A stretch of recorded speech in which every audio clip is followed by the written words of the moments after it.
سڵاتان لەبێت بینەرانی زاری کرمانجی بە شێوەیەکی ڕاستەوخۆ لەگەڵتانین ئێستا لە شاری ڕەواندز لە هۆڵی ڕۆشنبیری و هونەری ڕەواندز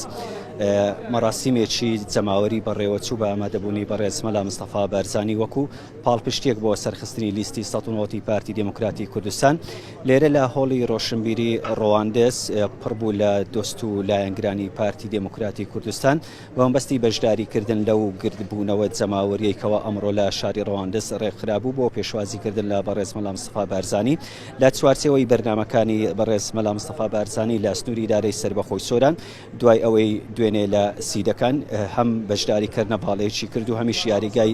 سیدەکانی کردەوە.